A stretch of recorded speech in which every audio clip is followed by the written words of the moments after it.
que ya murieron hace 300 años, que yo digo que en los tiempos en que se escribía una teología más pura, pues repaso sus escritos y los repaso y los repaso. Pero fíjense, hermanos, que Dios escribió un libro, y ese libro es la palabra de Dios. Amén. Y nos complace, hermanos, cada mañana del primer día de la semana, conforme a la tradición cristiana, que nos reunamos juntos en comunión para adorar al Señor y para entender las Escrituras. Amén. Hay algo que quiero decir, porque sé que ha habido en algún momento, quizás no lo has tenido tú, no lo has pensado, pero otro hermano de la iglesia sí lo pensó, y en ocasiones nos llega a nosotros de una forma o de otra. Y yo quisiera hacer una pequeña aclaración para luego seguir con lo que es el tema de la enseñanza hoy. Nosotros acá en la iglesia, a mí al menos, no me parece correcto, a mí al menos, no me parece ni correcto ni bíblico tomar un día en el cual nosotros debemos adorar a Dios para celebrar el Día del Pastor. He estado en lugares donde se toma todo un servicio para honrar, para reconocer al pastor y tal y tal. Y no es, hermanos, que no sea bíblico que sean reconocidos, dice la Biblia, los que trabajan entre vosotros. Pero si hemos de reconocer a los que trabajan entre vosotros, vamos a tratar de hacerlo bíblicamente. Y nosotros encontramos que no encontramos en toda la Escritura ningún atisbo de que debamos tomar un día para celebrar el Día del Pastor. Así que quizás ustedes no lo han pensado, no todos, otros sí, nos ha llegado, les pido perdón, pero sí es sano que se reconozca no solamente al pastor, sino a los diáconos, a los ministros que trabajan entre nosotros, porque es verdad que la labor que más se ve en la iglesia es la predicación de la palabra. Creo yo que es lo más importante, ¿verdad? Que la iglesia persevere en la doctrina de los apóstoles, y es un puesto de honor, es verdad que es un puesto de honor, pero el honor de ese puesto está dado por el hecho de la función en sí que realiza, y es predicar la palabra, es compartir, traer el misterio de Dios. Y yo encuentro en la Biblia que si el predicador si el predicador y el pastor ha de ser bíblico y ha de esperar alguna recompensa, esa recompensa debe venir de Dios. Amén. Esa recompensa debe venir de Dios. A mí me parece muy peligroso, ¿Usted sabe por qué la Iglesia Católica tiene 7 sacramentos? ¿Usted ha fijado que tiene 7 sacramentos? Mi hijo dice que la Iglesia Católica tiene 7 sacramentos. Nosotros tenemos 2. ¿Cuáles son los 2 que tenemos? Bien, agradezco a Dios por la herencia del protestantismo evangélico de hace 500 años, la herencia de la reforma, la herencia reformada. Porque una de las cosas que hizo la iglesia hace 500 años es dejarse de todos los ritos, de todas las tradiciones y de todas las costumbres que se habían incorporado al culto público, y volver a las Escrituras. Entonces uno de los pilares de la reforma es sola Escritura. Sola Escritura. Quiere decir que nuestro culto cristiano y nuestra práctica de fe tiene que tener la forma de la Escritura. La iglesia cree en la autoridad de la Escritura, más la autoridad de la iglesia, más la autoridad de los concilios o algo así, no recuerdo, creo que son como 3 autoridades que para ellos confluyen. Nosotros solamente creemos en la autoridad de las Escrituras. Entonces, las Escrituras nos enseñan 2 sacramentos ordenados directamente por Dios. Número 1, el bautismo en agua, ¿verdad? Y número 2, la cena del Señor. Entonces, ¿cómo fue que la Iglesia Católica llegó a tener 7 sacramentos? Bueno, les voy a más o menos. Hay un libro que se llama Historia del Pensamiento Cristiano. Sería muy bonito que lo leyeran. Es la historia de muchas de los ritos y de las prácticas que hoy se tienen, que están muy lejos de las Escrituras. ¿Por qué razón? Porque todo comienza con: hoy vamos a celebrarle el Día del Pastor. Y bueno, va a pasar por aquí el devoción, va a pasar una hermana que va a hablar bonito del pastor, porque es nuestro pastor y nuestro pastor pastor, y nuestro pastor, y nuestro pastor, y nuestro pastor, y nuestro pastor, y nuestro pastor. Después va a pasar otro que va a predicar acerca de nuestro pastor, nuestro pastor, nuestro pastor. Después le vamos a entregar unos regalos al pastor. Bien, eso como práctica un día no está mal. Pero llega el momento que se vuelve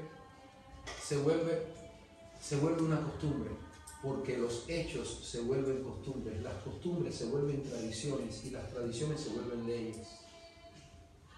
Entonces yo creo que lo más sano para la iglesia es que nosotros nos mantengamos desintoxicados, digamos así, de todo lo que no veamos que sea expresamente mandado por la palabra de Dios como forma de nuestra fe.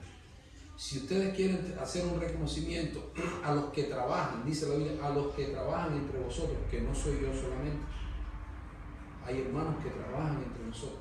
Bien, si quieren hacer un reconocimiento, pues lo pueden hacer a título personal, orando por nosotros.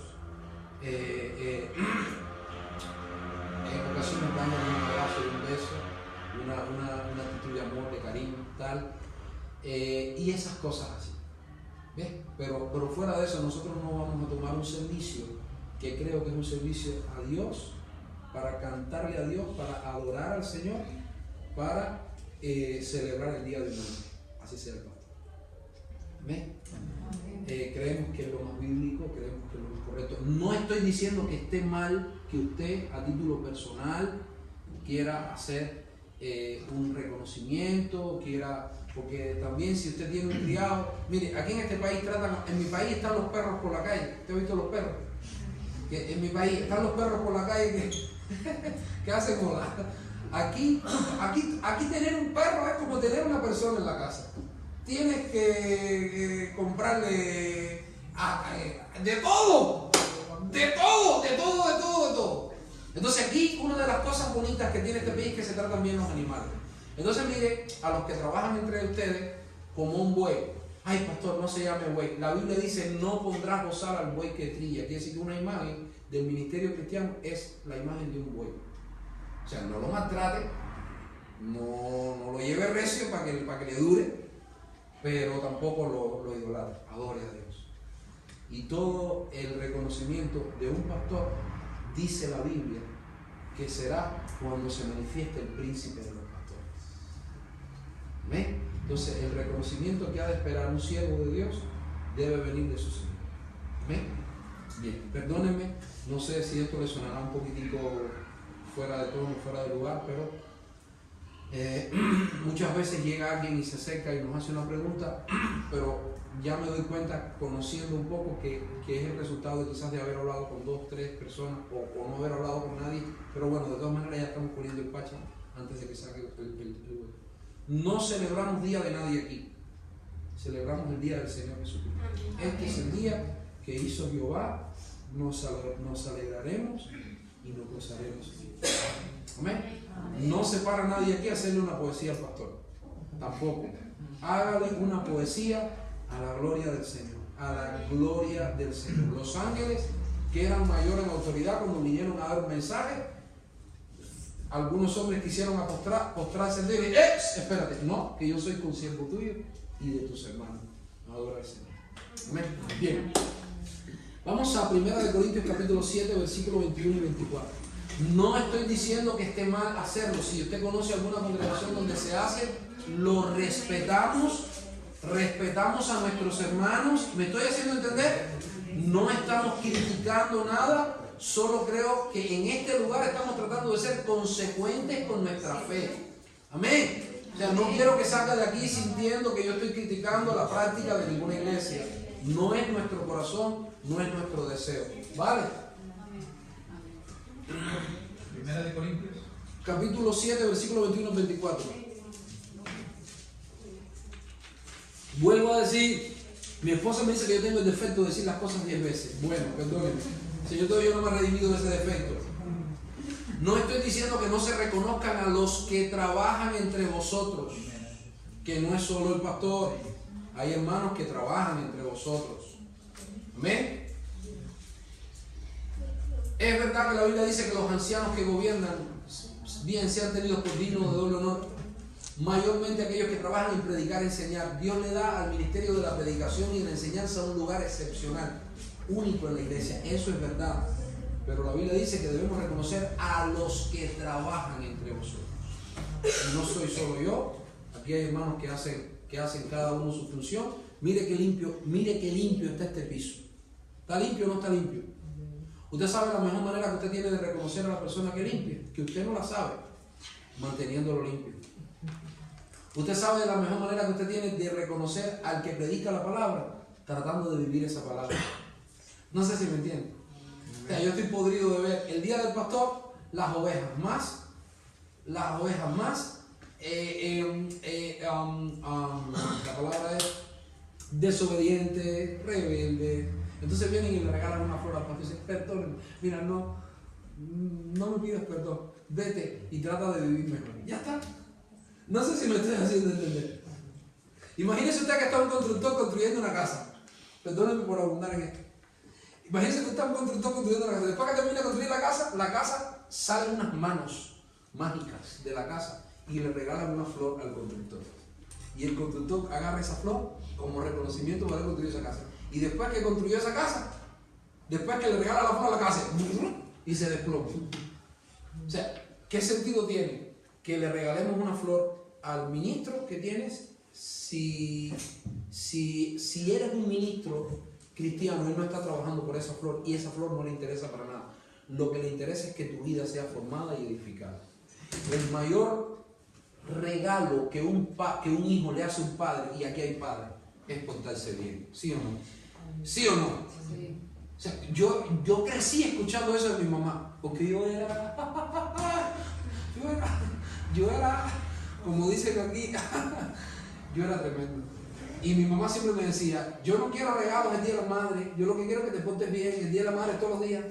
No vengas a limpiarte el pecho el Día de la Madre, tú pórtate bien siempre. 1 Corintios capítulo 7, versículo 21 al 24 dice: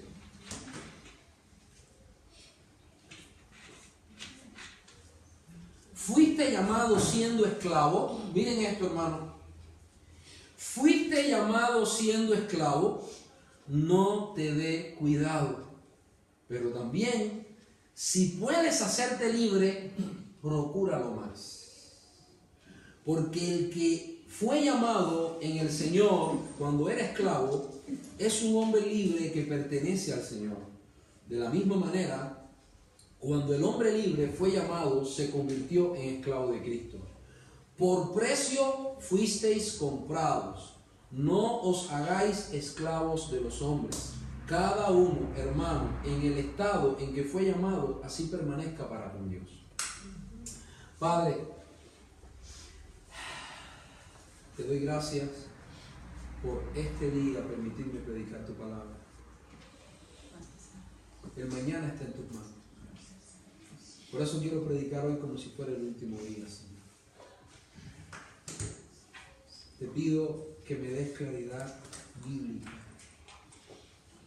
Esa unción que viene de poder ser enseñado por ti y desentrañar las Escrituras bajo el espíritu de revelación y de sabiduría, bajo el espíritu de consejo, de poder, de temor al Señor. Háblanos, enséñanos por Cristo Jesús. Amén. Bien, hermanos, les confieso que cuando estaba preparando mi sermón para este día, no eran 4 versos de la palabra del Señor lo que iba a leerles, era uno solo. Y el versículo que les iba a leer era: fuiste llamado siendo esclavo,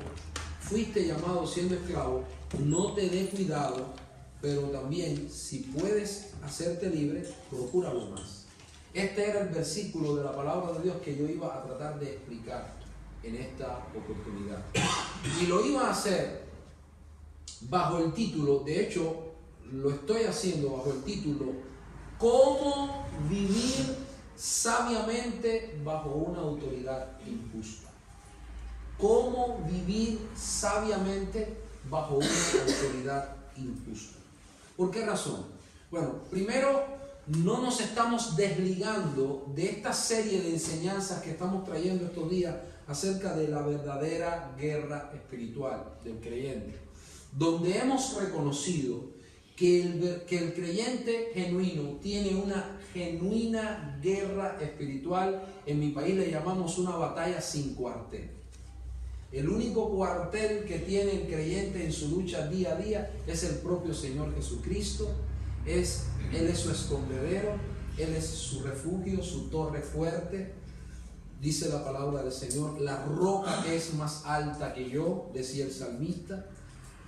Y entonces hemos reconocido el hecho de que el creyente sí libra una guerra espiritual contra las tinieblas cada día. Ahora, hemos tratado de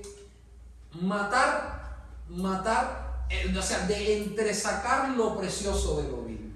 Lo vil vienen siendo ideas, pensamientos, argumentos que no son bíblicos.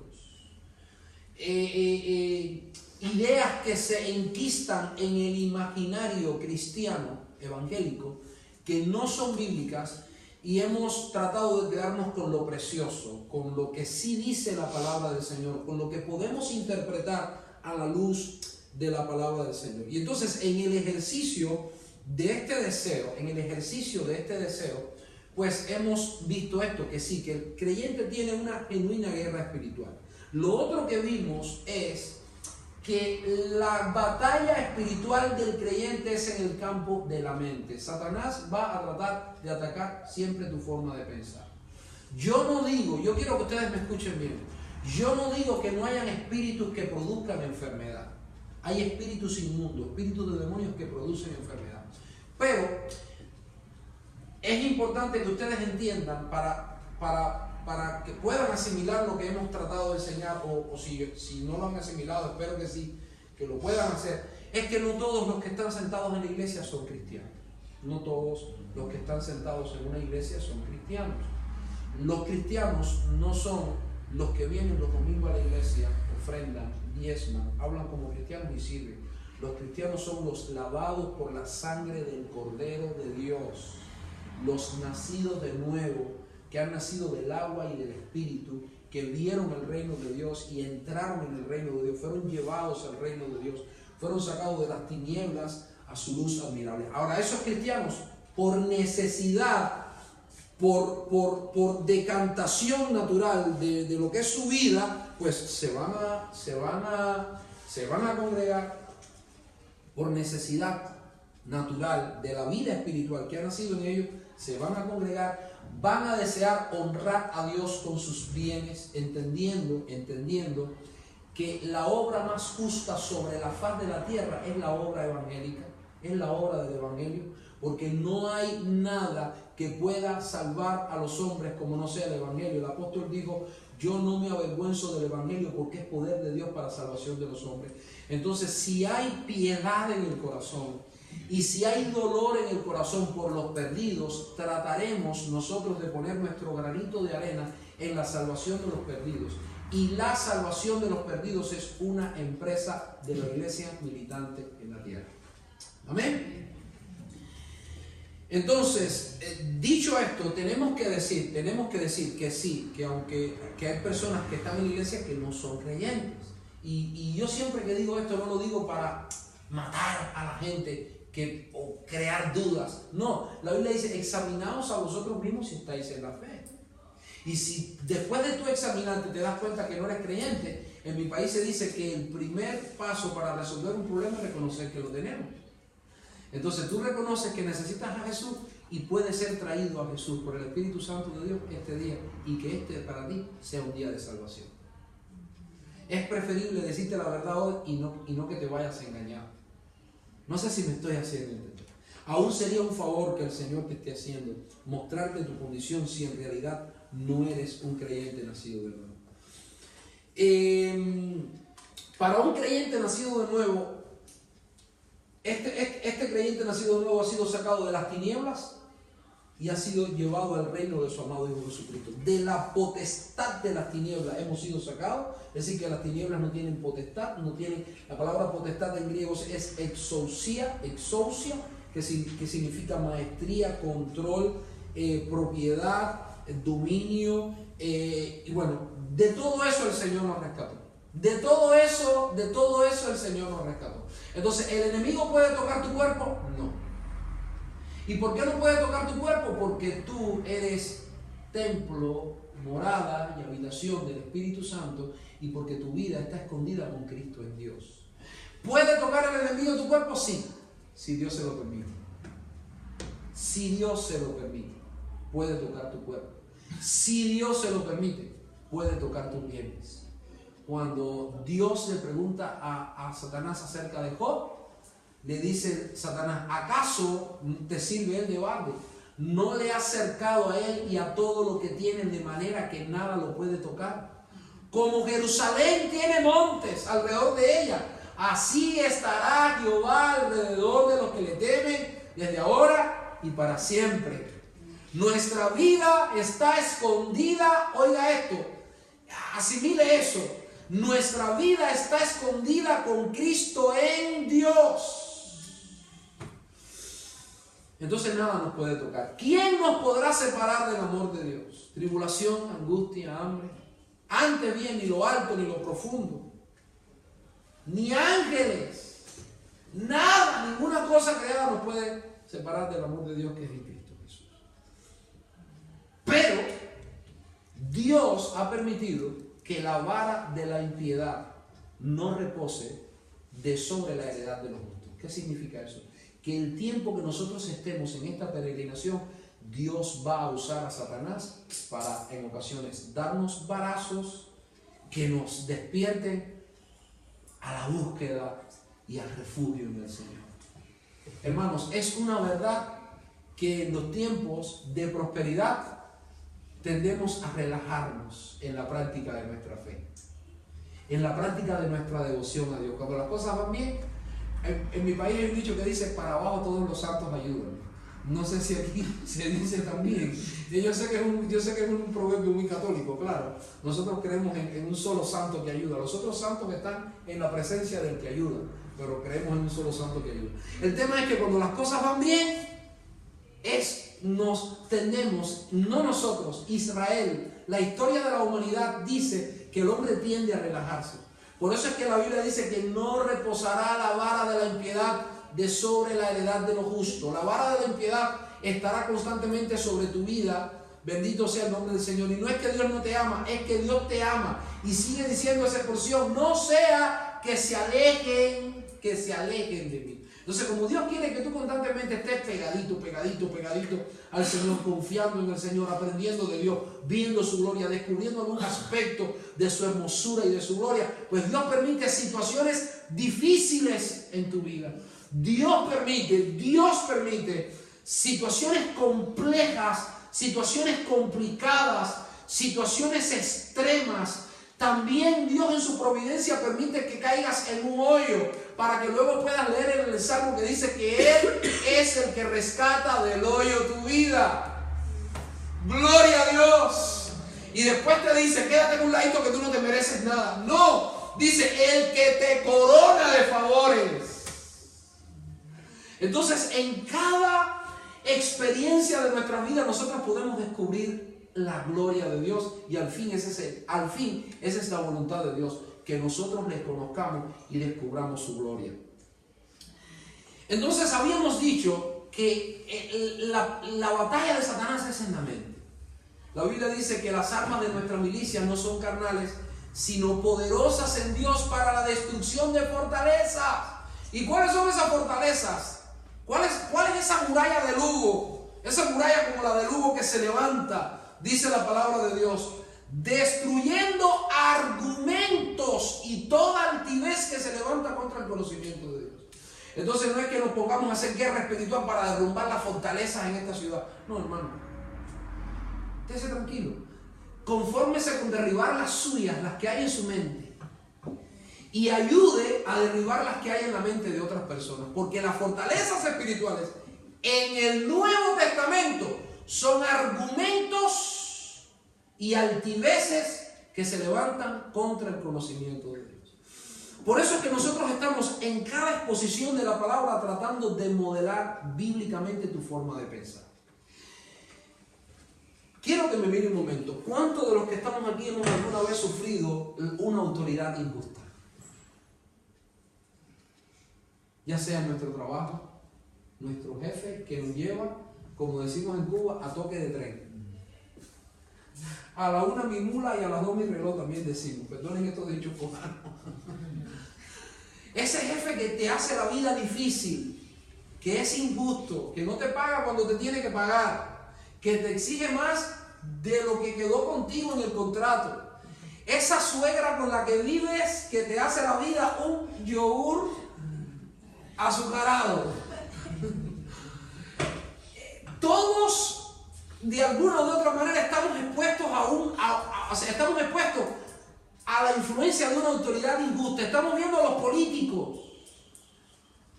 Cada vez roban más y pagan menos. No sé si me estoy haciendo entender. Vivimos en una sociedad tan decepcionada de los políticos, pero tan decepcionada de los políticos. Entonces, ¿cómo vivir sabiamente bajo una autoridad injusta? Aquí tenemos un ejemplo muy extremo. Pablo escribe en un tiempo en que la población de esclavos que había en el Imperio Romano era incontable. No había estadísticas de la población de esclavos que había en todo el Imperio Romano. Era una práctica muy extendida. Habían muchísimos esclavos en todo el Imperio Romano, y dentro de la iglesia, los que se convertían, muchos eran esclavos. Por eso es que Pablo dice en 1 Corintios 7, 21, 24, yo creo que es una de las expresiones más controversiales de todo el Nuevo Testamento. Dice: fuiste llamado siendo esclavo, no te dé cuidado. Otra versión dice: no procures librarte. Pero también, si puedes hacerte libre, procúralo más. Porque el que fue llamado en el Señor, cuando era esclavo, es un hombre libre que pertenece al Señor. De la misma forma, cuando el hombre libre fue llamado, se convirtió en esclavo de Cristo. Por precio fuisteis comprados, no os hagáis esclavos de los hombres, cada uno hermano en el estado en que fue llamado, así permanezca para con Dios. Vamos a tratar de explicar esta porción, y en la medida en que explicamos esta porción, darles algunos consejos bíblicos de cómo vivir sabiamente bajo una autoridad injusta. Primeramente vamos a ver algunos problemas que presenta esta porción de la Biblia. Algunos critican el hecho de que los escritores bíblicos no atacan directamente la esclavitud como una injusticia. De hecho, he tenido la oportunidad de presenciar debates cristianos a nivel universitario entre cristianos y ateos a nivel, como ya decía, universitario. Y una de los argumentos en contra de la existencia de Dios y de la, digamos, de la bondad o del carácter bueno, correcto, cívico del Nuevo Testamento es precisamente que algunos ateos critican el hecho de que Pablo en el Nuevo Testamento no ataca la esclavitud. Aquí parece que no ataca la esclavitud. Estamos acá, dice: fuiste llamado siendo esclavo, no te des cuidado. Pero también, si puedes hacerte libre, procúralo más. Y hay otras porciones en la Escritura donde Pablo le habla a los esclavos y le dice: aquellos que tienen amos cristianos, sírvanlos mejor. Sírvanlos mejor. Y entonces encontramos, y vamos a ver algunas porciones, 3 o 4 porciones más, donde parece que Pablo, en lugar de atacar la esclavitud como una injusticia y como un flagelo social, lo que está haciendo es apoyándola y dándola por sentado. Bien,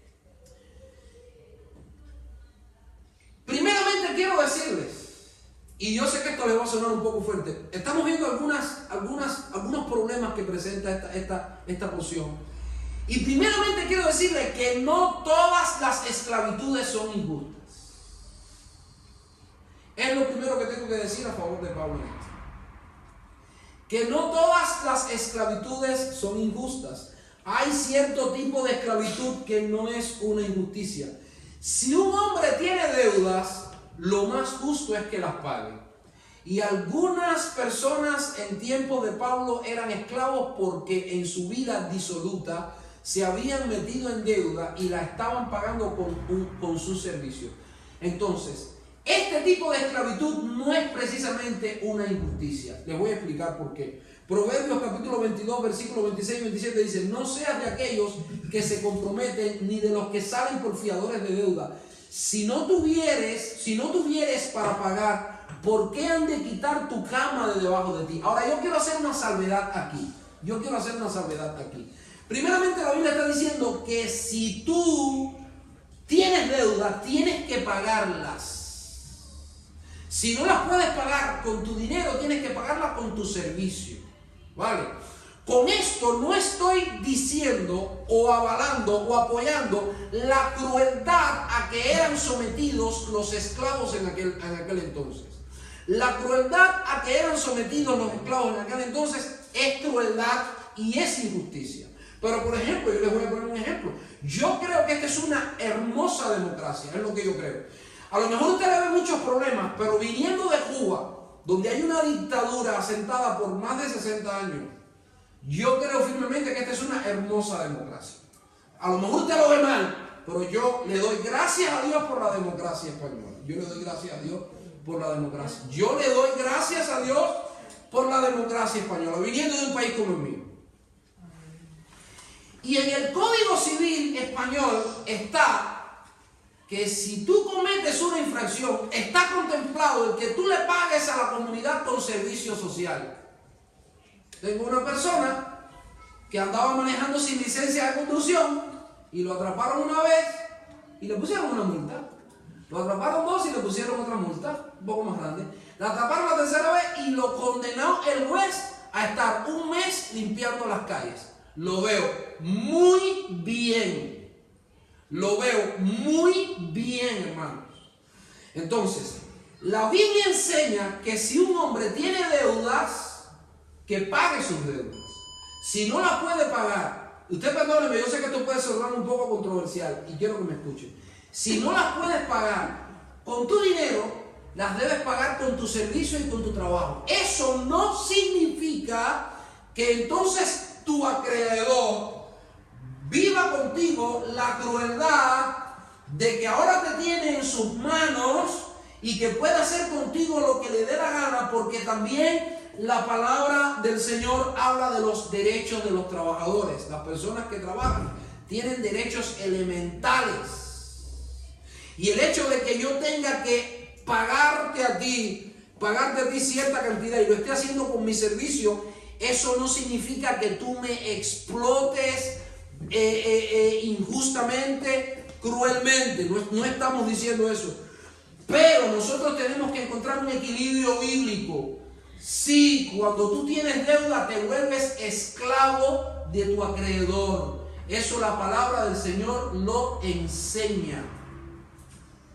¿Amén?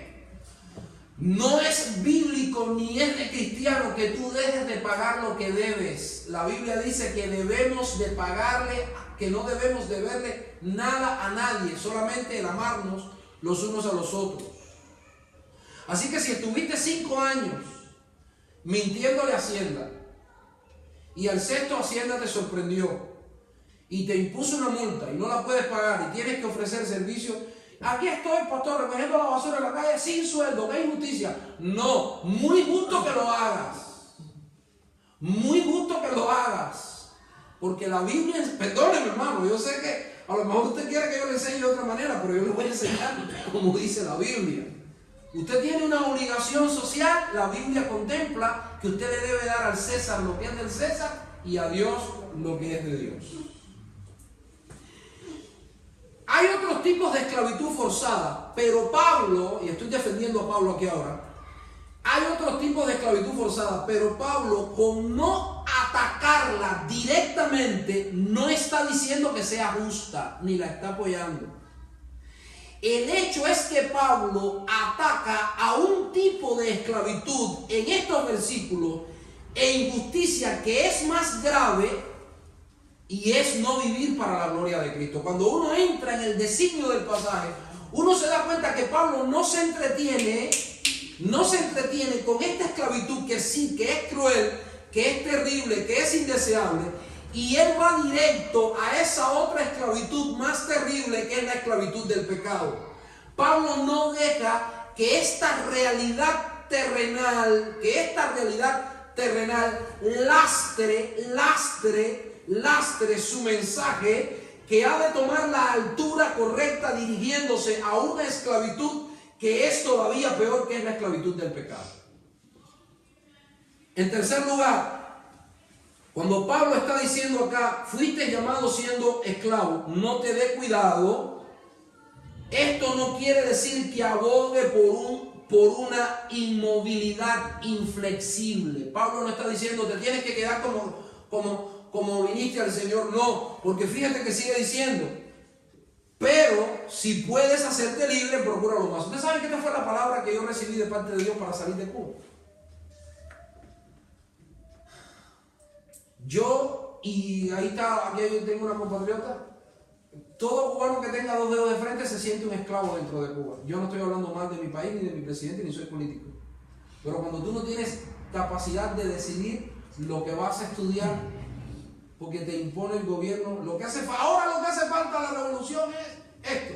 Cuando tú no tienes la capacidad de decidir lo que vas a estudiar, no tienes la capacidad de decidir con el dinero que te ganaste limpiamente lo que vas a comprar, tú no tienes la capacidad de decidir lo que van a hacer tus hijos, te los toman, te los arrancan y te los llevan a eso pasó muchos años. No tienes la capacidad de decidir si tus hijos van a participar de un partido político o no.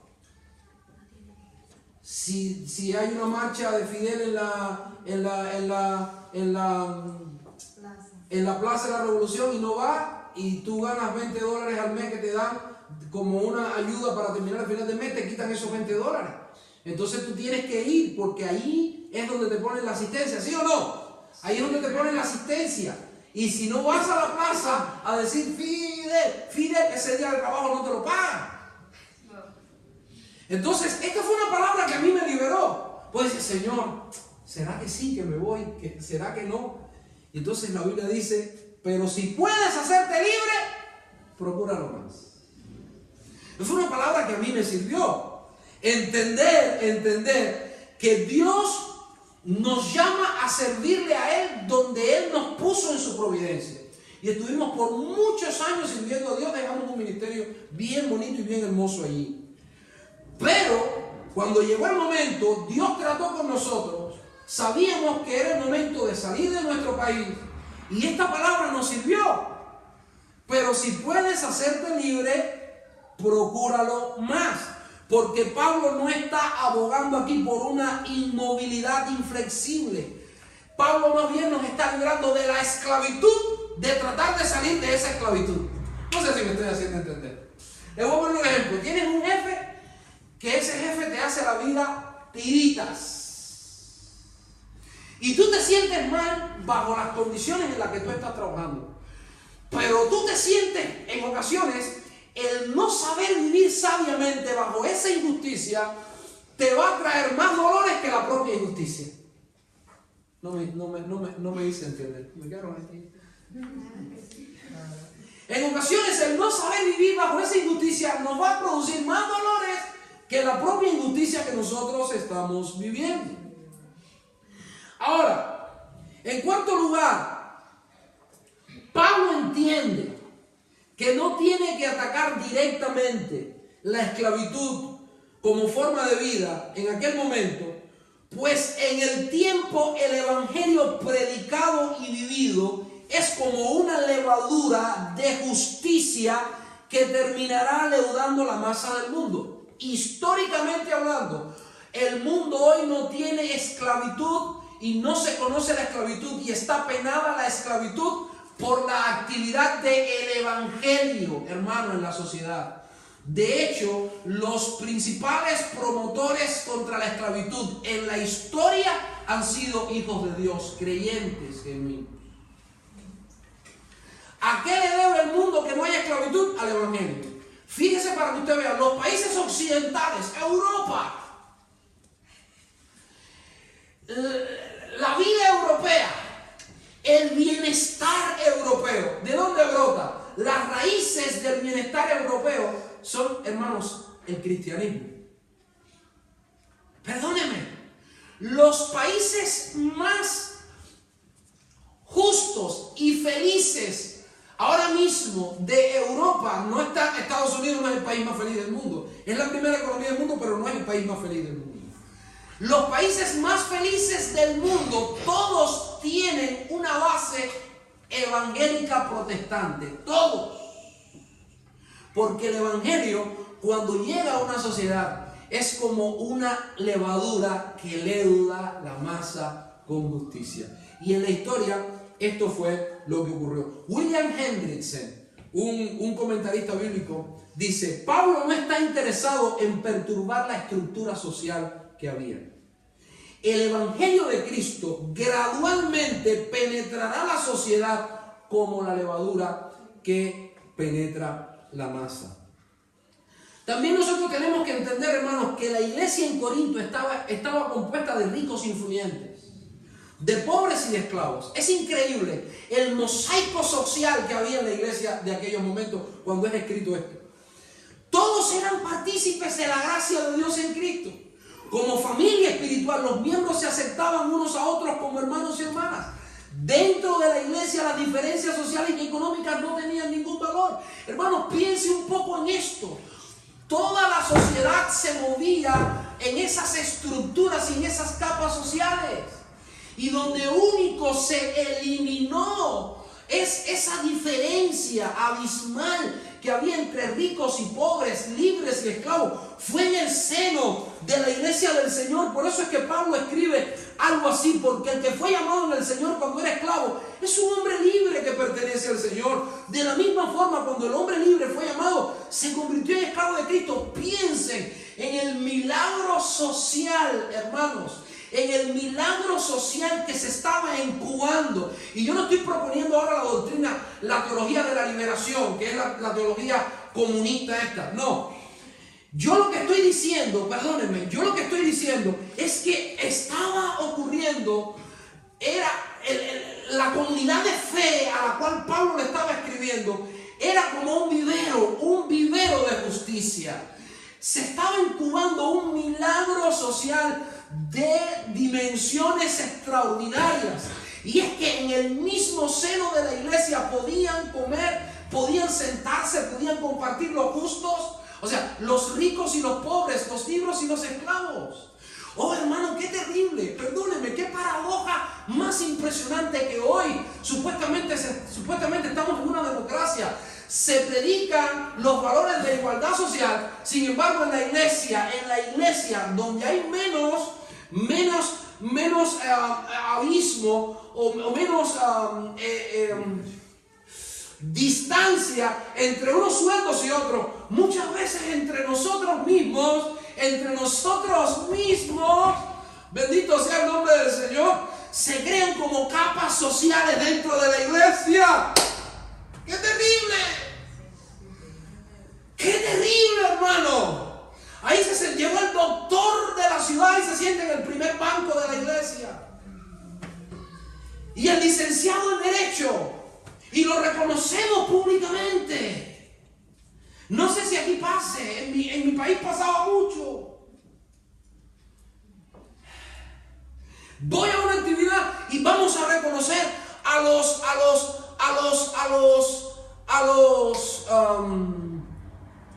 los miembros del gobierno de la ciudad que están con nosotros aquí y le vamos a dar unas palabras.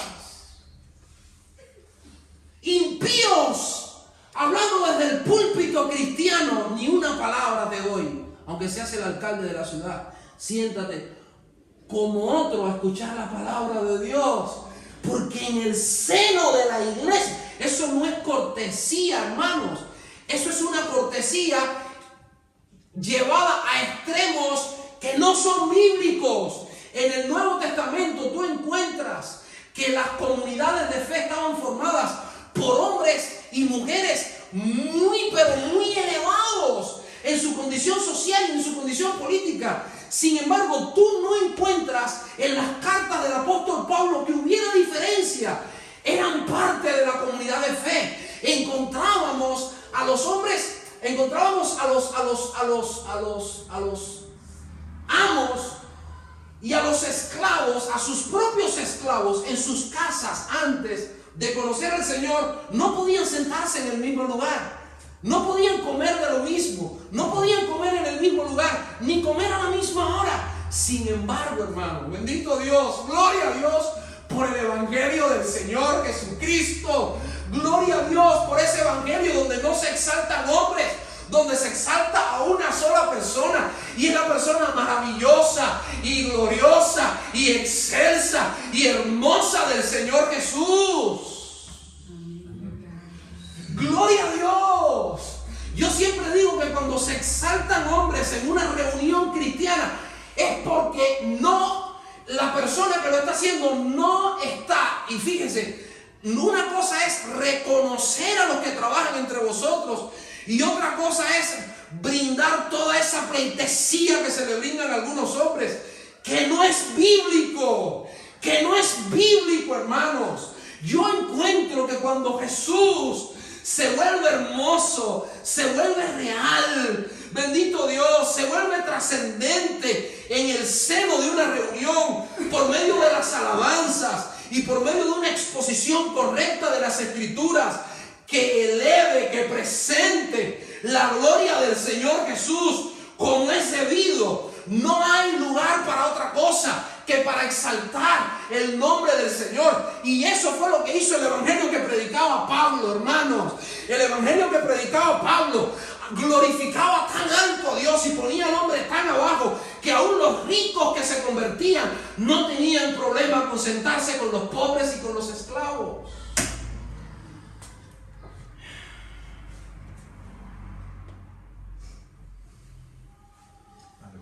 Eso solo lo hace el evangelio del Señor Jesucristo, hermano.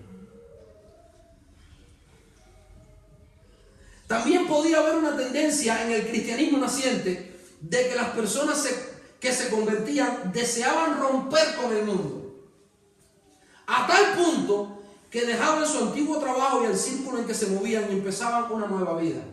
O sea, ellos llevaban esto de ser una nueva criatura al punto de decir, bueno, ya este trabajo ya no lo puedo tener, ya estas personas con las que yo me reunía ya yo no me puedo reunir. Yo no sé si eso le suena a errores que cometemos en ocasiones todavía hoy. Pablo insiste, fíjense como dice la Biblia: fuiste llamado siendo esclavo, no te des cuidado. Ya estamos diciendo que no está defendiendo un estatismo a ultranza, no. Pero Pablo insiste en que la función del evangelio no es darte una nueva vida. ¿Cómo? Sí, es darte una nueva vida. La función del evangelio no es darte una nueva vida, pongo yo aquí, sino hacer nueva la antigua que antes tenías. No significa que ahora todas tus amistades tú las vas a tirar por un lado y ahora vas a hacer amistades nuevas. Usted se ha dado cuenta que yo como pastor se lo puedo decir. Hermano, sí, hay amistades a las que hay que renunciar, eso sí, y hay prácticas a las que hay que renunciar. Encontremos un equilibrio. Pero mire que a veces nos vamos al otro extremo y no nos santificamos. Yo encuentro que los cristianos nuevos en la iglesia son las personas que más traen personas a la iglesia. Los que llevan muchos años traen menos personas a la iglesia porque encuentran menos personas que traen. Porque su círculo se ha ido estrechando. En ocasiones por causa de las personas, porque a mí me rechazaron. Yo en mi familia, yo era una ignominia en mi familia. Yo era una ignominia. Hoy todos mis sobrinos tienen mi nombre. Todos mis sobrinos. El hijo de mi hermana tiene mi nombre. Dice que quiere que yo sea como él, que sea como yo. El hijo de mi hermano tiene mi nombre también. Todos los segundos nombres de mis sobrinos son Alessandro. Pero eso ahora después de los años de testimonio. No, ahora no se vale. Bueno, sí se vale. Pero al principio yo era una ignominia. Nosotros éramos lo vil, la peste. Cuando abrazamos la fe en el Señor Jesucristo. A veces pasa que sí, que las personas que están a nuestro alrededor como que nos dan de lado, eso es verdad, pero que no sea por causa nuestra. O sea, que no sea una decisión nuestra, que sea una decisión de ellos. Nosotros cometemos el error de cortar, porque este no es cristiano, la conversación que va a tener no es cristiana, sí, Pero si ese fuera el pensamiento, entonces el monasticismo erróneo de la historia de la iglesia hubiera sido un éxito, y no ha sido un éxito, porque Dios no quiere que tú te encierres entre cuatro paredes a meditar y a orar y a estar... No, tú tienes que seguir viviendo tu vida. Tú tienes que seguir realizando tus funciones, porque tú no eres la sal del templo, tú eres la sal de la tierra. Dios te quiere en la tierra. Tú eres la luz del mundo. Dios te quiere en el mundo, haciendo lo que haces ahora, ya no para ti, sino para la gloria de Dios. Y entonces Pablo está escribiendo contra esa tendencia en la iglesia. También en el mundo antiguo le era posible a veces a un esclavo comprar su libertad con gran esfuerzo. ¿Sabe lo que hacían? En los pocos momentos que tenían libre, realizaban algunas actividades que sí les pagaban otras personas. El tiempo que ellos tenían para descansar, no lo descansaban, se iban y hacían otras cosas. Y entonces ganaban míseros salarios, monedillas quizás. Y los amos muchas veces eran tan crueles que exigían una compensación, como decir un impuesto, porque si tú eres mío, tú eres una herramienta mía, si alguien te usa, pues yo tengo que tener alguna compensación por eso, porque está desgastando mi herramienta. Y entonces los esclavos, para poder comprar su libertad, lo que tenían que hacer era, después que trabajaban para su amo, si les quedaba algún momento que no era siempre, podía ser un día hoy y a los 2 años otro día, tener un ratito libre, porque eran tratados muy cruelmente. Entonces ellos trabajaban y se iban y trabajaban sin descanso y agarraban ese dinero, y de ese dinero tenían que sacar un impuesto que tenían que pagarle al jefe, al amo de ellos, y del otro iban a un templo de algún dios y lo entregaban en manos de un sacerdote. Y entonces ellos abrían como una cuenta bancaria ahí. Entonces iban reuniendo con toda su vida y con toda su vida y con toda su vida. A veces se morían y no terminaban de pagar su libertad. Supuestamente lo que ellos hacían era comprarle al Dios de ese templo su libertad. De manera que ese dinero que ellos habían guardado ahí, ahora venía el sacerdote de ese templo, llamaban al amo, se lo entregaban al amo, y este quedaba libre del amo, pero esclavo para siempre de ese Dios.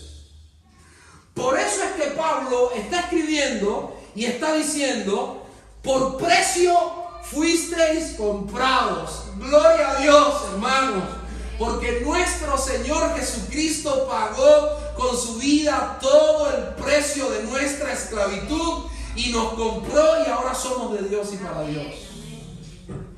Por precio fuisteis comprados, no os hagáis esclavos de los hombres. Cada uno, hermano, en el estado en que fue llamado, así permanezca delante de Dios. Bien, hermano, habiendo tratado de explicar esta porción, vamos quizás a darle 3 o 4 consejitos de cómo vivir sabiamente bajo una autoridad injusta. ¿Les interesa? Bien. Bueno, entonces tenemos una conclusión de todas estas predisposiciones. ¿Cuál es?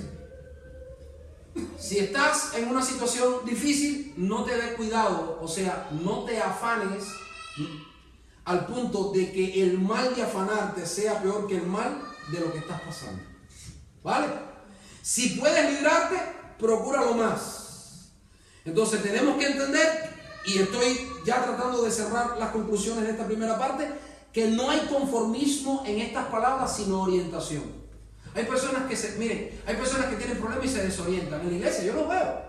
Hay pastores que me pasa esto. Sí, está bien, te está pasando esto, pero te veo desorientado. Oriéntate a lo correcto. Porque no saber afrontar los problemas de la vida y las injusticias de la vida nos desorienta. Y el desorientarnos es peor que la propia injusticia que estamos viviendo. Porque la Biblia dice que algunos naufragaron en cuanto a la fe. No tengas tanto cuidado de esto que pierdas el cuidado de lo que tienes que hacer realmente a efectos de la eternidad. Y es glorificar a Dios. Bien, hermano. De los que estamos aquí, la mayoría no tuvieron el privilegio ni de nacer en Cuba, ni en Corea del Norte, ni en Filipinas, ni en Venezuela. Bueno, en Venezuela sí. Aquí están los venezolanos.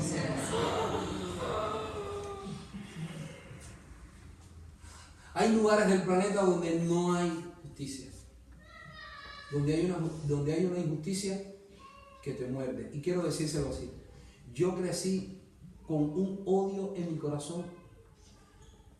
A mí me criaron fidelista. Mi mamá era alfabetizadora. Tú sabes lo que es alfabetizadora, todas estas cosas era del partido. Fidel. Pero cuando yo fui abriendo los ojos me di cuenta de cómo lo habían engañado a ella y dije, no me van a engañar a mí, así no me van a engañar a mí. Si a Fidel le da una enfermedad y mi mamá podía coger esa enfermedad y morirse ella en vez de Fidel, lo haría. Yo sé que lo hubiera hecho. Porque era más fidelista que Fidel. Creía más en Fidel que en mismo Fidel. Yo cuando fui creciendo me di cuenta que era muy injusto todo. Perdónenme, si alguien es fidelista acá, de verdad no estamos predicando política. Pero esta es mi experiencia, lo que yo viví, lo que me tocó vivir. Bien, quizás no has vivido en un país tan injusto, pero te ha tocado tener padres injustos. Te ha tocado tener un esposo injusto o una esposa injusta. Te ha tocado tener un jefe injusto. Y quizás estás ahora mismo bajo una autoridad injusta. Es muy normal, hermanos. Yo quisiera terminar dándoles algunos principios de cómo vivir bíblicamente bajo una autoridad injusta. Primer principio: bajo cualquier circunstancia de la vida, aún la más extrema, estamos para reflejar a Jesús. ¿Usted escuchó eso? Bajo cualquier circunstancia de la vida, aún la más extrema, estamos para reflejar a Jesús. Primera de Pedro 2:18 dice: criados, estad sujetos con todo respeto a vuestros amos, no solamente a los buenos y afables, sino también a los difíciles de soportar, porque esto merece aprobación. Si alguno a causa de la conciencia delante de Dios sufre molestias, padeciendo injustamente, pues qué gloria es si pecando sois abofeteados y lo soportáis. Mas si haciendo lo bueno sufrís y lo soportáis, esto ciertamente es aprobado delante de Dios. Pues para esto fuisteis llamados, porque también Cristo padeció por nosotros, dejándonos ejemplo para que sigamos sus pisadas, el cual no hizo pecado ni se halló engaño en su boca, quien cuando le maldecían no respondió con maldición, cuando padecía no amenazaba, sino encomendaba la causa al que juzga justamente. Primera de Pedro 2, 18 al 23. A nosotros cuando nos tratan mal, tratamos mal. ¿Sí o no? Muchas veces respondemos al rechazo con rechazo. ¿Sí o no? ¿Tú me hablas? Yo tampoco. Porque tú no vales más que yo.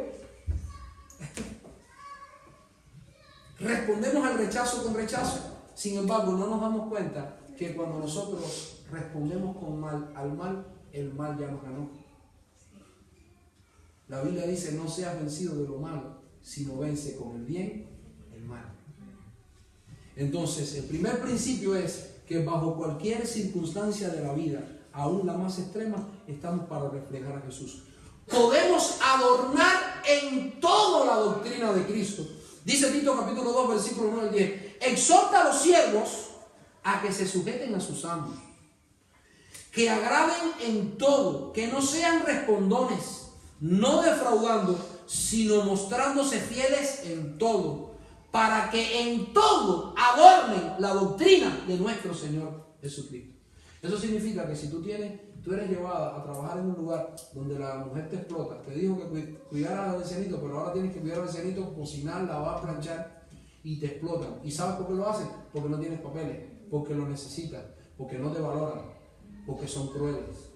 Entonces tú puedes hacer dos cosas: como no eres esclava y eres una asalariada, o irte o quedarte y adornar en toda la doctrina de Cristo. Es difícil.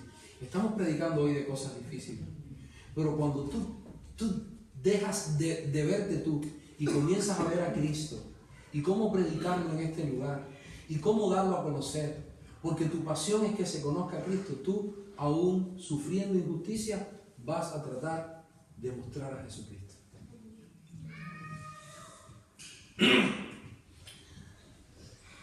Adornar la doctrina de Cristo bajo estas situaciones también significa reconocer la oportunidad de hacer bien aún en las situaciones más injustas. Reconocer la oportunidad. Es que nosotros estamos a ver si me dijo que me iba a pagar el día 2. A ver si no me paga el día 3. Y me dijo que iba a hacer esto, pero no. Y tú estás predispuesto contra el mal. Estoy loco porque yo si no le aguanto a nadie. Cuando tú te enfocas de esa manera, te pierdes de reconocer la oportunidad de hacer bien aún en las situaciones más injustas. Siervos, obedeced a vuestros amos terrenales con temor y temblor, con sencillez de vuestro corazón como a Cristo, no sirviendo al ojo. ¿Verdad que cuando la dueña de la casa no está? Cuando está, dejamos el piso. No, ustedes no. No sirviendo al ojo como los que quieren agradar a los hombres, sino como siervos de Cristo. Señor, lo que estoy haciendo lo quiero hacer para ti, Dios. De corazón haciendo la voluntad de Dios, sirviendo de buena voluntad como el Señor y no los hombres, sabiendo que el bien que cada uno hiciere, ese recibirá del Señor, sea siervo o sea libre. Y vosotros, amos, haced con ellos lo mismo, dejando las amenazas, sabiendo que el Señor de ellos y vuestro está en los cielos y que para Él no hay acepción de personas. Mire, le voy a poner un ejemplo ahora voy al otro extremo. No hay ocupación más injusta que ser pastor, hermano. Créanme. No tengo un amo. Si la iglesia tiene 20 personas, tiene 20 amos, porque eres el siervo de todos. Ya dije que no había que hacer un culto para... Pero el pastor tiene que tratar, yo siempre se lo digo a Jenny, el pastor tiene que tratar con los errores de todos y guardarlos en secreto. No sé si me estoy haciendo entender, pero cuando tú cometes uno, se hace público. Eso nos pasa, de verdad. Miren, un amigo mío, un hombre a quien amo y aprecio muchísimo, me dijo en una ocasión: Alexander, ¿quieres que te diga la verdad? Él estaba en una depresión muy profunda, yo fui a visitarlo por el pastorado y me dijo: Alexander, ¿quieres que te diga la verdad? Ten cuidado con lo que me vas a decir. Me dice: ¿quieres que te diga algo? A esta altura yo creo que servir a los hombres no vale la pena. Y yo me quedé así y yo dije: pero entonces, ¿qué estamos haciendo nosotros? Nosotros somos ministros cristianos, tenemos que servir a los hombres. Y yo, no vale la pena. ¿Tú sabes por qué yo todavía soy pastor? Porque con lo que hago, entiendo que estoy sirviendo a Dios. Porque servir a Dios sí vale la pena. Entonces no te engañes. Servir a los hombres no vale la pena. ¿Me permite decirte algo? No te vas a ofender. Servirte a ti no vale la pena. ¡No vale la pena! Pero servir a Dios sí vale la pena. Y Dios me ha mandado que te sirva a ti. Entonces te estoy sirviendo a ti como sirviendo a Dios. Y ese principio va en todas las áreas de la vida. Ahí tenemos a un profesor. Te desgañitas por los niños. Y si le dicen nada más a un niño, en altavoz, se te va un poco el decibel, ya te llevan y te expedientan. ¿Es verdad o no es verdad? Sí. Porque servir a los hombres, mírame, no te engañes, no vale la pena. Tu jefe no vale la pena, servirle no vale la pena. Por eso es que estás como estás en el trabajo, porque crees que le estás sirviendo. Pero cuando tú entiendas que estás sirviendo a Dios en lo que tú estás haciendo, eso te llena de gozo, te llena de alegría y te da fuerzas para ser mejor. Porque, hermanos, escúchame bien, servir a Dios sí vale la pena. Gloria a Dios. Toca a alguien y dile: servir a Dios sí vale la pena. Servir a Dios sí vale la pena. Servir a Dios con lo que hace sí vale la pena. Ahí estaba mi hermana, pobrecita, perdóname, organizando las cajas. Y le quiero decir algo, hermano. Cuando las hermanas, tanto Conchita como Phil, como la otra hermana, que son las diaconisas de la iglesia, estén organizando, les pido por favor, yo sé que hay hermanas que entran a ayudar, yo lo sé, pero hay quien no entra a ayudar, hay quien entra a desorganizar, a tomar como si fuera, yo me voy. Y la hermana el otro día estaba resentida, triste, porque alguien entró cogió las cosas que no tenía que coger y se fue. Entonces, bueno, para eso nosotros tenemos diáconos en la iglesia. Los diáconos son para eso, para que haya orden en la iglesia. Si le preguntas a un diácono si vale la pena servir a los hombres, no vale la pena. Miren un momentito, no, escúchenme bien. Óigame bien lo que le voy a decir. Yo no le voy a vender un falso evangelio, porque sería venderle una falsa esperanza. Mira, escúchame, sigue con ella, que a lo mejor, chacha, te deja la casa, se encariña contigo, te toma el y te deja la casa. Eso es un falso evangelio, porque es una falsa esperanza. Servir a los hombres nunca valdrá la pena. Nunca valdrá la pena. Es un principio bíblico. Y te lo puedo demostrar en el libro de Proverbios. Ahí está, en el libro de Proverbios. Cada vez que tú estés sirviendo a un hombre, mírale a la cara y dile: no vale la pena. Pero aquí es donde está el principio. Aquí es donde el evangelio se vuelve insustituible. El evangelio se vuelve glorioso. El evangelio se vuelve único, hermanos. El evangelio es lo más hermoso que se ha predicado en la tierra. Bendito Dios, es una mente eterna, gloriosa. ¿Cómo se te pudo ocurrir eso, Señor? El evangelio es hermoso, es glorioso, porque aplica admirable y gloriosamente y liberadoramente para todas las experiencias de nuestra vida. Servir a los hombres no vale la pena, pero servir a Dios sí vale. Hermanos, ¿cómo hemos de vivir sabiamente bajo una autoridad injusta? Recordando siempre que vivimos en un mundo dañado por la caída y por ende injusto. Y en medio de ese mundo injusto debemos hacer brillar la justicia de Dios. Esto parece recurrente, pero no es recurrente. Miren, usted sabe por qué nosotros tratamos de predicar el evangelio. Porque el evangelio es la doctrina que pone a Dios en el más alto lugar y al hombre lo humilla hasta el más bajo lugar, y luego que lo humilla lo levanta y lo trae a la roca que es más alta que él. Cuando tú te pones a predicarle al hombre que el hombre es bueno, que el hombre tiene un potencial dentro de ti, tú en el fondo no eres malo, y yo digo por atrás, lo que pasa es que no tiene fondo. Si eres malo, porque la Biblia dice que si eres malo. Pero cuando tú te pones a levantar al hombre, esa mentira que tú le estás diciendo a él, te la terminas creyendo tú. Y terminas creyendo que tú eres bueno y que el otro es malo. ¿Me permites decirte algo? La Biblia dice que no hay nadie bueno, solamente Dios es bueno. Cuando esta teología tú la aplicas a tus relaciones laborales, tú estás mirando a uno que está tratando de robar y en vez de decir sin vergüenza, tú levantas tu mano, Señor, te doy gracias porque tú en tu gracia me has librado de hacer eso, porque yo podría ser igual. Cuando tú ves a un cristiano diciendo yo nunca haría eso, ese no ha entendido el evangelio. ¿Tú sabes por qué tú nunca harías eso? Por la gracia de Dios. Por la gracia de Dios. ¿Tú sabes por qué tú no te metes a robar en un banco? Por la gracia de Dios. ¿Tú sabes por qué tú no te paras delante de tu esposa y la mueles a golpe?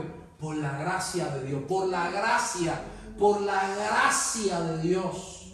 Sí, pero a mí me educaron diferente. ¿Tú sabes por qué te educaron diferente? Por la gracia de Dios. Entonces, por eso me gusta predicar el evangelio. Porque el evangelio genuino pone a Dios en el lugar más alto y al hombre en el lugar más bajo. Cuando tú tienes esa teología, entonces tú no estás esperando que la gente sea buena. Tú sabes que son malos. Y no son más malos porque la Biblia dice que al presente hay quien lo contiene. Ya está el misterio de la iniquidad en el mundo, ¿sí o no?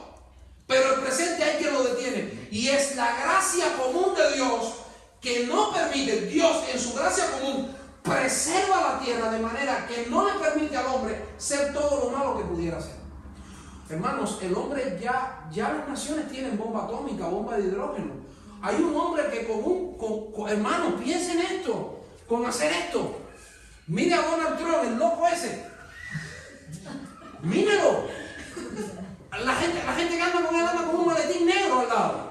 Ese maletín negro es una caja que tiene las claves para desatar una guerra atómica. Y eso viaja con el presidente a todo lugar. El hombre, si Dios no le preserva, si Dios no preserva al hombre, el hombre se precipitaría a un mal sin fondo, porque el hombre es totalmente corrompido. Es una doctrina del Evangelio.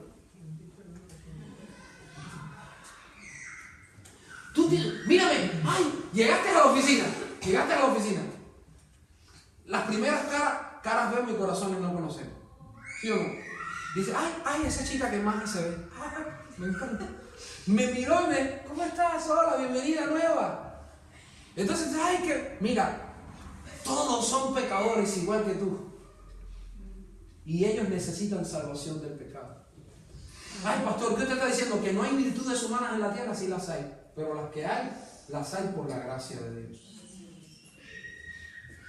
Cuando entiendes eso, tienes que, ya no vas por el mundo como decepcionándote, no, como que, yo pensaba que era buena y era malo. No, la Biblia dice que no hay nadie bueno. Entonces, cuando tú tienes la teología correcta, tú lo que haces es agradecer a Dios lejos de quejarte. Porque entonces yo estoy mirando a Francisco y digo, este es un pecador empedernido, que si el Señor lo deja se vuelve una bestia. Pero gloria a Dios por su gracia, porque ahí está, es un ángel, es una columna, bendito Dios, de la iglesia, un hermano nuestro en la fe. ¿Cuántas virtudes veo en él? Por la gracia de Dios. Y si veo que flaquea en algo, digo, bueno, aquel que comenzó en vosotros la buena obra la perfeccionará hasta el día de Jesucristo. ¿Se dan cuenta cuando tienes la teología correcta, las cosas las ves diferentes? En tercer lugar, rápido, ¿cuántos nos quejamos del gobierno? El gobierno ese era hoy. Y si sale por la iglesia, me voy para Cuba, ¿no? Eso es una broma. Nos quejamos del gobierno. Escúchame, nos quejamos del gobierno. Bien, hermano, siempre se los he dicho, es mejor un mal gobierno que no tener gobierno. ¿Usted oyó eso? Eso fue una broma, yo no estoy haciendo política. Por favor, es una broma, de verdad. Es mejor un mal gobierno que no tener gobierno. Piense en este lugar sin policía, sin jueces. Dice la Biblia que en Israel hubo un tiempo en que cada uno hacía lo que bien le parecía. ¿Sí o no? ¿Sí o no? No había jueces en Israel y cada uno hacía lo que bien le parecía. ¿Qué pasó con un hombre? Traía una mujer hermosa y los otros se la miraron. ¿Qué hicieron? Se la quitaron, la violaron, la mataron. ¿Y quién le hizo justicia? Dice la Biblia que cogió y picó a la mujer en pedazos y mandó los pedazos por toda la tierra de Israel buscando quién le hiciera justicia. Micaías tenía una casa de dioses, de ídolos, y vinieron aquellos hombres y tomaron y le dijeron, y cállate la boca y no digas nada, que somos más fuertes que tú. Es la ley de la selva, la ley del más fuerte. Entonces es mejor un mal gobierno que no tener gobierno. Y mira, hermano, esto lo aprendí yo en Cuba. Yo llegué a levantar mis manos y decirle, Señor, te doy gracias por Fidel Castro. Señor, te doy gracias por la policía. En Cuba la policía, si no le da dinero, no te defiende. Son la quinta esencia de la corrupción. Yo miro a los policías en España y digo, son ángeles. Es que, no sé, me parece, los que venimos de estos países más atrasados, es la verdad. Es que es la verdad. Ganan sus sueldos buenos, no tienen que estar buscando motivos, por lo menos la mayoría. Yo le doy gracias a Dios por los policías, yo los veo y son serios. Y yo los miro como guiñándolos y digo, Dios te bendiga. Créeme, me da una cosa así de amor por ellos, porque me siento seguro. ¿Usted sabe por qué? Porque la Biblia dice que son jueces de Dios, que son siervos de Dios para impartir justicia. Son siervos de Dios, no conocen a Dios. Cuando terminen, se quiten el traje, van a pecar, van a hacer lo que les da la gana. Pero como institución, son siervos de Dios para impartir justicia, dice la palabra de Dios. Entonces, hermanos, es mejor un mal gobierno que no tener gobierno. Es mejor tener un más jefe que no tener jefe. Porque si no tienes jefe, no tienes trabajo. No sé si me estoy haciendo entender. Tenemos que aprender a vivir sabiamente bajo una autoridad injusta, dándole gracias a Dios y no marcándonos. Vivimos en una generación generación donde los héroes de Hollywood no se someten a la autoridad. Dios nos hace un llamado a la paciencia para tratar con paciencia las injusticias de la vida, hermano. Le voy a poner un ejemplo y ya termino con esto. Les pongo un ejemplo. Seamos sabios y prudentes, no interesados, pero sabios y prudentes. Había un rey. Ay, tenía algunas otras cosas, pero bueno. Había un rey que tuvo un sueño. Él soñó un sueño. Y entonces le cuenta el sueño a primer adivino. Viene el primer adivino y le cuenta el sueño. Y le dice: oh rey, el sueño que tú tuviste es terrible. Pues lo que yo veo aquí es que tus hijos se van a morir. Tu mujer se va a morir. Tu madre se va a morir y todos tus seres queridos se van a morir. Ya, ese es el sueño. Ese es el sueño. El rey se encolerizó y lo mandó a buscar. Ahórquenlo. Cuando el segundo vio que el primero lo había ahorcado, dijo: mire rey, yo estoy viendo algo en este sueño precioso, hermoso, hermoso. ¿Qué sueño más lindo has tenido? Fíjese que usted es un hombre muy dichoso, porque sus hijos se van a morir y usted va a permanecer vivo. Sus padres van a morir y usted va a permanecer vivo. Su familia va a morir y usted va a permanecer vivo. Sus amigos van a morir y usted va a permanecer vivo. Y el rey lo miró y le dijo: ¿y cómo tú aprendiste a interpretar también los sueños? Y dije: mirando a este que interpretó. Entonces, Dios nos llama a ser sabios y prudentes. No estoy diciendo que nos llame a mentir. No sé si me estoy haciendo entender. Pero cuando tú ves la vida desde el punto de vista bíblico, centrado en que la gloria de Dios es el fin ulterior de tu vida, todas las cosas para ti van a cambiar. Amén. Bien, vamos a dejarlos acá, hermano. Vamos a dejarlos acá. Piensa en esto, hermano. Hay muchas cosas hermosas que agradecer a Dios. A veces vivimos presos de las cosas malas que nos están pasando y no agradecemos a Dios por las cosas buenas que sí tenemos y que sí nos pasan. Yo solo quiero que piensen eso. Vamos a orarle a Dios. Padre, te doy gracias por tu amor, tu fidelidad, tu grandeza. Gracias porque tú eres fiel, porque eres justo, porque eres bueno.